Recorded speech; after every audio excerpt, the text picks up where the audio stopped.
What's up, guys? It's Lugo back with Flex Appeal episode 69. Dude, today was a pretty good workout. I'm not gonna lie. So I came in and my quad felt better, but that soreness that I had like in the very top of my quad, I still felt a little bit of it, so I was like a little bit hesitant. But as I warmed up, it was fine. Like I didn't feel it as much.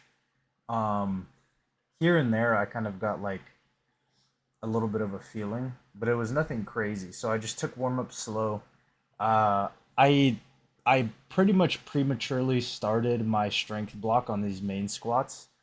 Mostly because as I was warming up, the weight kind of felt heavy, but I was like, okay, I just really need to lock in, make sure that I'm getting a good rack, being very, very good with my brace as I unrack it. Like I can't let this weight feel heavy. But I got to my top set. I was like, you know what? I'm just gonna do set of four, and then do back downs because when I'm in my volume block, I kind of just do straight sets.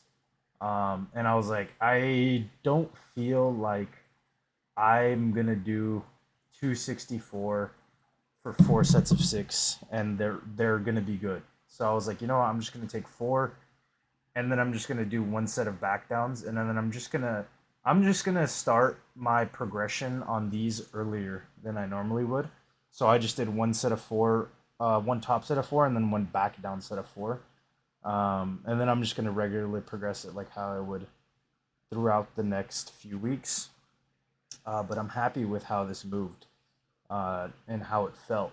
It both of them were just really good.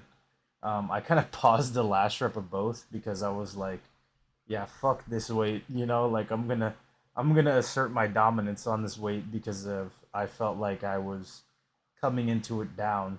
Um, and then I also changed this second exercise again because I didn't want to overstress my core as well as I I felt last week after squats, my front squats, my rack was a little bit lackluster, and I was like, okay, I'm getting good core work doing planks, and I'm also gonna start adding weight because I was getting to a point with planks where I'm getting to like 3 sets of 1 minute.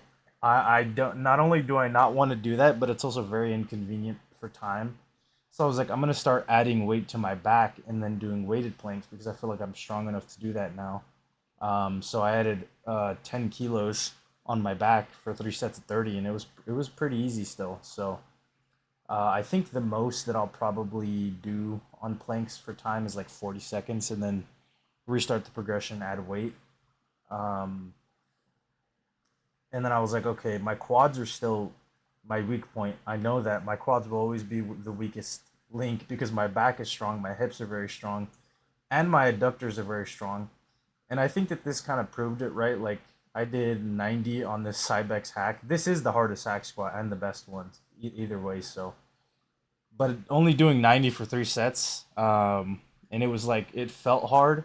I definitely could have done more, but I'm still dealing with like my toe when I squashed it with a plate, feeling like pain, especially in my squat shoes because the big where the big toe is, there's like an indent.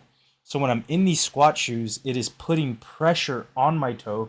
So I'm pretty much like in pain when I'm doing like to some degree outside of just squatting because it's putting so much pressure on it. Um, but I do like this. I think I'm gonna swap my secondary exercise on my second leg day as well to pendulum just to really, really make sure that my quads are getting hammered. And I'm not too worried about like spinal loading. It's something that I was like a little bit wary of, like not trying to not load the spine too much. But I think that it also has been a little bit detrimental to my quad strength and growth. Considering that I'm not doing like a leg press because I feel like the belt squat that we have is very very beaten up, and the peg kind of like leans to the side a little bit, like it's tilted one way, and the belt is also very beat up. So it's like sometimes it's like really the cable's like really digging into my adductor. Um, and so I'm gonna kind of move away from like belt squat for a little bit and really focus on loading these quad dominant movements, hack squat, pendulum squat, and then as well as my second or my third movement on that day will be single leg press. So I'm gonna move it away from belt Bulgarian split squats, even though I like it because again the belt squat's a little bit beat up, and I feel like I can get a little bit more of it without just it being kind of inconvenient to use. But yeah, I think it'll be good. These are I really think this will be the last set of changes that I make. Um, because I have been changing a lot, and it's not all just like changing it for the sake of changing it, but convenience as well as how it feels. Feeling is very important to me, and if I've already been doing these for this long and it's still like a little bit uncomfortable, then I will make changes as I see. And I also kind of do it on the fly, like I did yesterday with certain exercises. If it just doesn't feel good, I'm just not going to do it. I'm not trying to injure myself. At the end of the day, during a volume building where I'm trying to get bigger muscles, it's important to have exercises that are going to do that very well. Um, but when you're building in a strength phase, it's important to not go too crazy on the exercises, but also stuff that's not going to cause unnecessary fatigue on your joints, on your tendons and ligaments, because the meat is squat, bench, deadlift. That is my ultimate goal. Even if I'm not like, I guess I am kind of a power, like still in powerlifting training, and the goal is to get a big squat, bench, and deadlift because that's what I enjoy. But I also want to get big, and fatigue management is definitely a big factor and very important when it comes to these.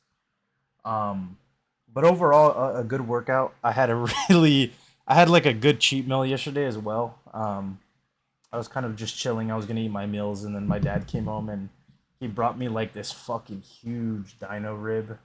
I think they call them in like some fries. I think it was like two plates of like little boxes of fries, and I ate both of them and the rib.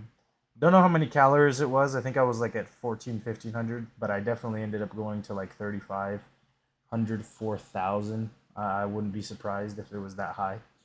Just because you know, we bring some stuff like barbecue, I'm gonna eat it. Like it's fine. I'll be back on track with my diet today. I'm not super overly concerned with that. But that's pretty much it for today, guys. If you enjoyed the video, consider leaving a like, a comment, or a subscribe. And I will see you tomorrow for day 70 and my first pull day of this week, where I hope I will pull something good. Thanks for watching.